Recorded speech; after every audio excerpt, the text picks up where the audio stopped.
उसकी हरकत देखकर अरमान शायद आस्था की सिचुएशन समझ गया और तेज आवाज में बोला, क्या तुम्हें सुनाई नहीं दे रहा है मैंने तुमसे क्या कहा?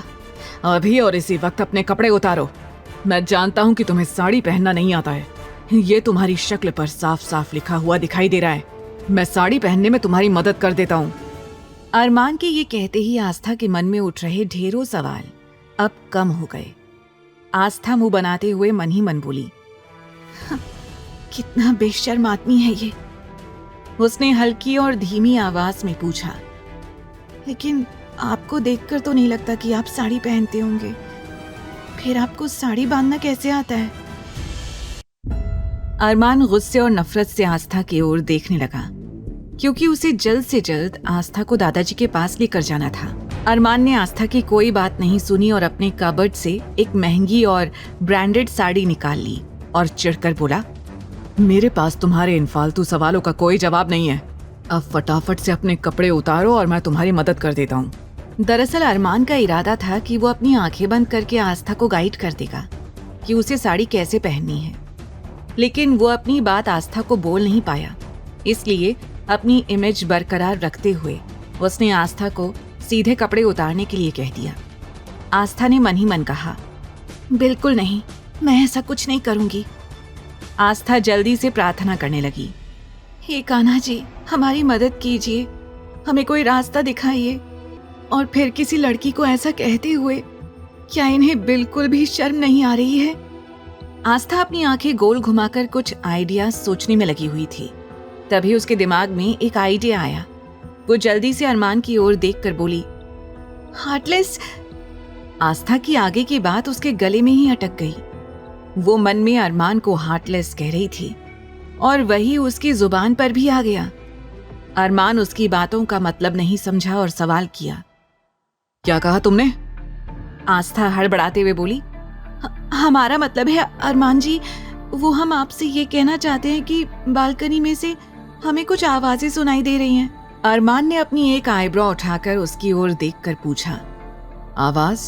कैसी आवाज? आस्था जल्दी से बोली, ये तो हमें नहीं पता कैसी आवाजें आ रही हैं, पर हमने वहां जरूर कुछ सुना है। अरमान हैरानी से आस्था की ओर देखता हुआ बालकनी की ओर जाने लगा। अरमान के जाते ही आस्था अचानक से थोड़ा सा मुस्कुरा दी और बड़बड़ाते हुए खुद से कहने लगी, भाग आस्था भाग, कहीं ये शैतान तुझे पकड़ न ले और फिर से तुझे कपड़े उतारने का ना बोलने लग जाए। ये सोचते ही आस्था ने जल्दी से दरवाजा खोला और तेजी से बाहर जाने के लिए दौड़ लगा दी। वो सीधा सीढ़ियों से होते हुए दादाजी के पास जाकर खड़ी हो गई। वो बुरी तरह से हाफ रही थी।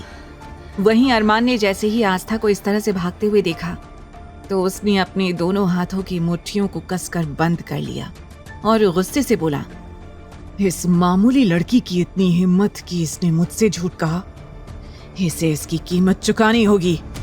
फिर खुद को कंट्रोल करते हुए वो जल्दी से नीचे हॉल की तरफ जाने लगा। वहीं दादाजी और चारों दोस्त आस्था को इस तरह से घबराया हुआ देखकर पूरी तरह से हैरान हो गए थे। लेकिन जब दादाजी ने आस्था को अपने सामने देखा तो राहत की सांस ली, वरना उन्हें तो अब तक यही लगता था कि कहीं अकेले में अरमान ने आस्था का मर्डर ही ना कर दिया हो। लेकिन अब आस्था को सही सलामत देखकर वो रिलैक्स्ड थे।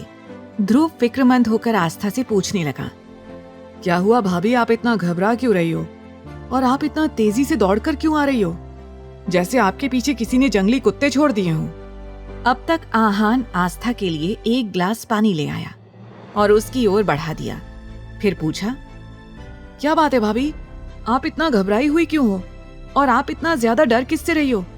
इससे पहले कि आस्था किसी को कोई जवाब देती, पीछे से अरमान आ गया। अरमान ने अपने दोनों हाथों को अपनी पॉकेट में डाला और बड़ी ही खामोशी से दादाजी के पास आकर खड़ा हो गया। आस्था की नजर जैसे ही अरमान पर पड़ी तो उसकी आंखें हैरत से फैल गईं। वो पानी का घूंट भी पी रही थी, लेकिन अरमान के वहां आते ही डर से उसके गले में पानी अटक गया और वो जोरों से खांसने लगी। अरे भाभी आराम से, ये कहते हुए आकाश और सुमित आस्था के पास जाकर खड़े हो गए।